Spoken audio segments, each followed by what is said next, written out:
भगवान श्री कृष्ण की जन्म की कथा। बात द्वापर युग की है, जब धरती पर अधर्म का बोझ बढ़ता जा रहा था। राक्षसों ने धरती पर हाहाकार मचा रखा था।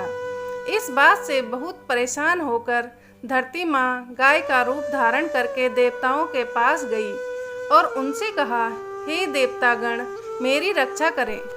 इन राक्षसों का आतंक मुझ पर बढ़ता जा रहा है, इन्हें खत्म करें। धरती माँ की इस बात का देवताओं के पास कोई समाधान नहीं था। इस पर उन्होंने ब्रह्मा जी के पास जाने का निर्णय लिया और धरती माँ के साथ सभी देवता ब्रह्मा जी के पास गए।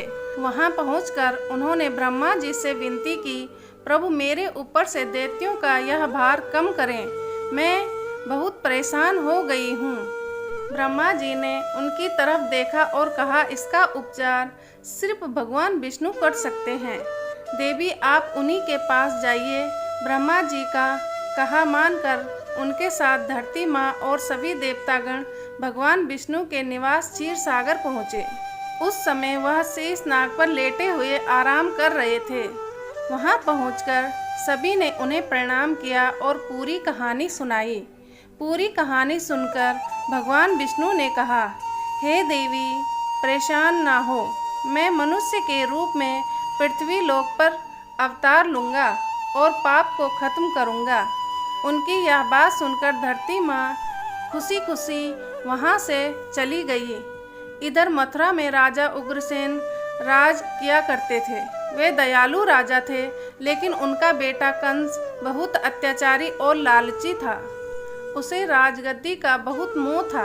एक दिन उनसे अपने बल से राजा उग्रसेन को सिंहासन से उतारकर जेल में डाल दिया और खुद राजा बन गया।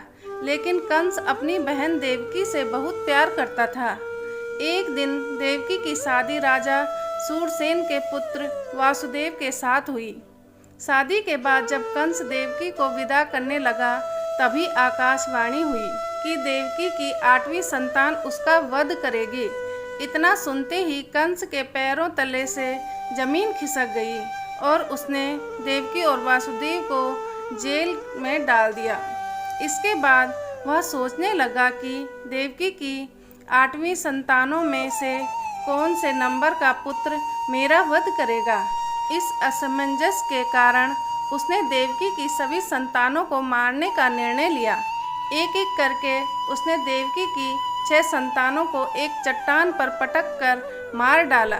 भगवान विष्णु की योजना के अनुसार शेषनाग देवकी की 7वीं संतान के रूप में जन्म लेने वाले थे।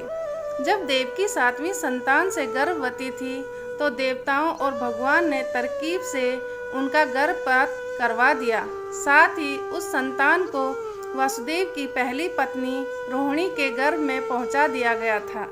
बाद में इस संतान को श्री कृष्ण के बड़े भाई बलराम के रूप में जाना गया।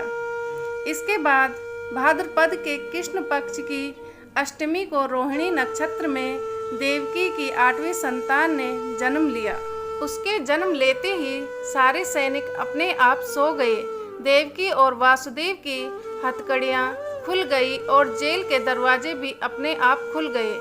उन दोनों को कुछ समझ नहीं आ रहा था और तभी आकाशवाणी हुई कि इस पुत्र को गोकुल में नंद बाबा के यहाँ छोड़ आओ।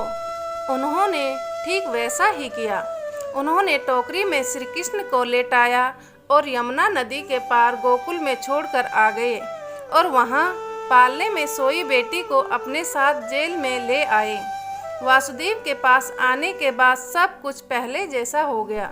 हथकड़ियाँ और जेल के दरवाजे वापस लग गए और पहरेदार होश में आ गए।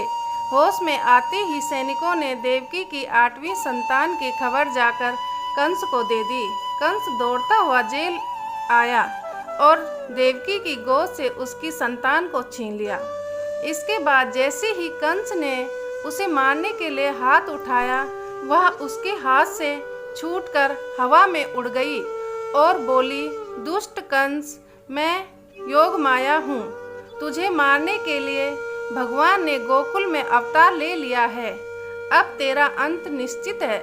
इसके बाद श्री कृष्ण को मारने के लिए कंस ने कई राक्षसों को गोकुल भेजा, लेकिन कोई उनका बाल भी बांका नहीं कर पाया। अंत में उन्होंने कंस का संहार किया और मथुरा को उसके आतंक से आज़ादी दिलाई।